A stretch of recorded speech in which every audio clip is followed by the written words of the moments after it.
If you remember from last week, I told you that this week we'd be having a one-on-one interview with the man himself, Job. Now, in order to do this, I had to develop a completely new technology that lets us talk with folks from a long, long time ago in a galaxy far, far away. Okay, that was a Star Wars reference. Sorry, basically, folks from a long time ago. Sorry, I'm weird. This is a program that I'm calling Smoke Signals version 1.0. Smoke signals, typically I use those because they're kind of a universal way that we can recognizing that we're talking with other people. And because everyone knows that if you see smoke, that somewhere around there is going to be fire. Well, it works in my mind anyway, the weird connections. But anyway, let me start this thing up and we'll see what happens. No, I've tested this out and even talked to Job a few times to make sure I got all the bugs worked out and just to chat with him a bit. But you never know what's going to happen with these things. So here we go. Welcome to Smoke Signals 1.0. Cool. Okay, it's talking to me. So far, so good. Are you ready to connect to your pre-selected person? If so, press the button now. Okay, so now we're going to see if this thing is going to work.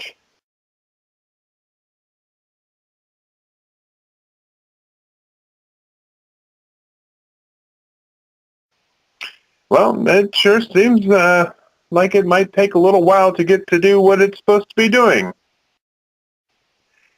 Be patient. Connections may take a while.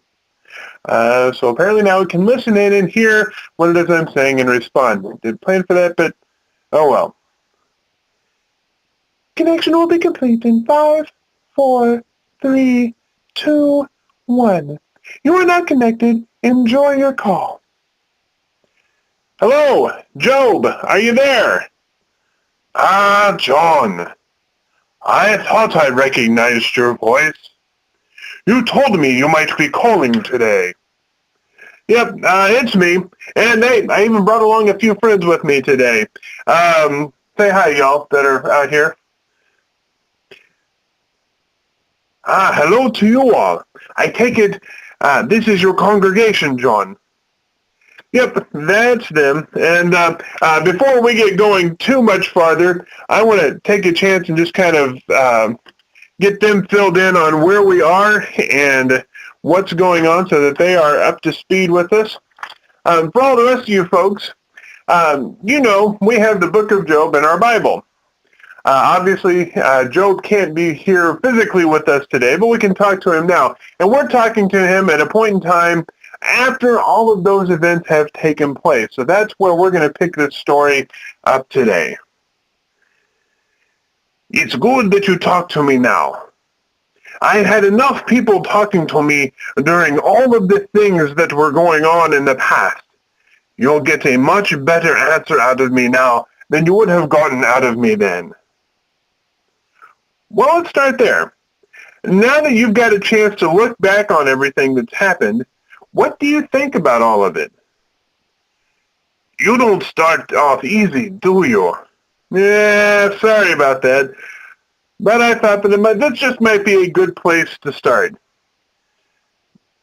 It actually might be, since I've had time to think about everything that has happened. It is still a painful time to look back on. I miss my children. Every day I miss them. Everything else I can deal with, even getting sick myself. But it's my children that's still it's the hardest part of all of this. I can't change anything, but I have been able to come to terms with all of it. That sounds kind of hard to believe. How do you come to terms with something like that? For my folks that are out here, you literally lost everything that you had. Not only did you lose everything that you owned, but most importantly, all of your children were killed in a horrific building collapse. The day I received that news was one of the worst in my life. When I say that I came to terms with it, it does not mean that it exists only in the past and has no bearing on me today. Rather, I know that those events and my children will always be a part of me. But those events do not define my life anymore. For a while, they did.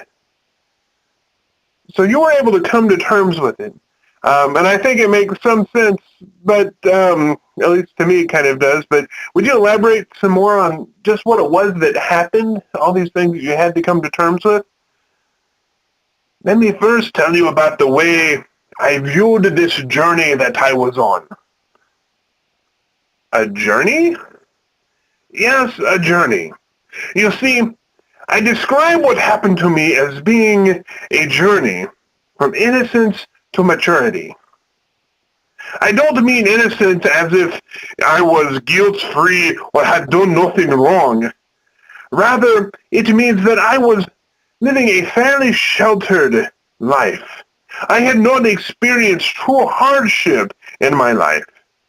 I had a great deal of faith in God, but it did not have much depth to it because I had never needed much depth.